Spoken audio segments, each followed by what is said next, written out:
Hi, my name is Elizabeth Battiest and I work for Blue Cross Blue Shield of Oklahoma. I'm a resident of Tulsa, a member of the Kiowa tribe of Oklahoma, and also a member of Fife United Indian Methodist Church of Muskogee, Oklahoma. And we're here today at the Creek Council Oak Memorial, which is very important to not only the Creek people, but a lot of people in this particular area.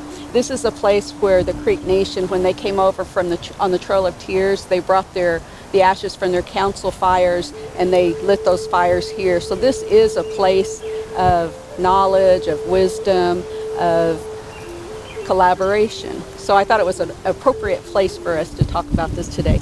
It was my pleasure to be involved in the community police and community leadership collaborative. It was especially important to me because I work with Native American youth. And in thinking about it, there were some things that social media made very available for our Native American youth to watch in regards to the Standing Rock Sioux Reservation and water protectors and their interaction with law enforcement and the Dakota Access Pipeline situation. I was concerned because our youth, I wanted them to not have a negative idea of our local law enforcement, not only in city, county, state, or federal. So being part of this program was so timely because I was able to have my classmate, Officer Corporal Daren Ehrenrich, actually come to my church and speak to our youth on a youth night. And it was very, very informative and very good. We've also have a member of our youth group here with us, Mr. Blaine Allen, who is a member of the Creek Nation of Oklahoma, as well as a descendant of the Lakota Sioux from North Dakota. So we want to talk about our experiences together. And with that, I'll turn it over to Daren. I am Corporal Daren Ehrenrich, Tulsa Police Department. I've been on the department for almost 9 years. And again, I was honored to be selected as part of this initiative. Going to the service with Elizabeth, my partner, it was a very eye-opening experience. Anything that I had heard up to that point about the Dakota Access Pipeline and the protests was just what I heard in the news.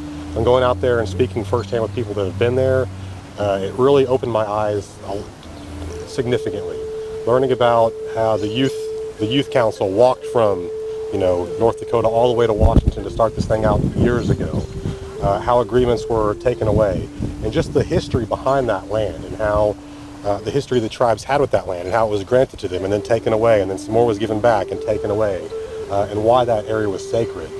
So, and another thing that really struck out to me was just having discussions with the youth and how mature they were, because teenagers and maturity aren't the words that are always synonymous, but I mean, just the maturity that these individuals showed and just the pride and the heart that they put into, their thoughts and their efforts and going out there, it was all I can say, it was mind-blowing, and then sitting through the church service and hearing songs that were sung on the Trail of Tears.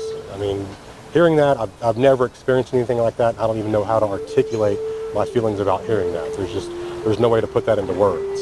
So some of my experiences with the youth and what they thought about police. A few weeks prior, Elizabeth had sat down with a bunch of them and hey, what do you think about when you think of police? And they were all writing things on the board, and one of them was like, run, So, I mean, it was really good to sit down and, let them be able to put a face and a personality and, a human being behind these things to, better understand why decisions are made the way they are. We talked a lot about the decision-making process and why certain things happen and, what they can do to best keep themselves safe in a protest scenario, as a lot of these issues might come to Oklahoma soon.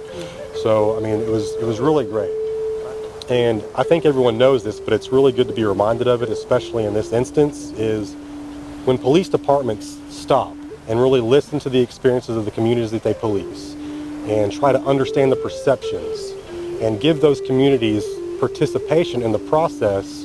It builds those partnerships and it builds bridges, and it can lead to a situation where we have better cooperation in the future, and a lot of these incidents don't happen to begin with because we have built those bridges. So that's what I really took away from this program and why I was really honored to be a part of it. So that's our experience that we were able to take away from being part of this program. And I'd like to thank our sponsors, thank all the people that had a part of this, bringing this all together, because it was impactful, and we're very grateful, and we want to just say thanks. Yes. Thank you. Thank you. Thank you. Thank you. And thank you Appreciate for it. having us and allowing us to do this.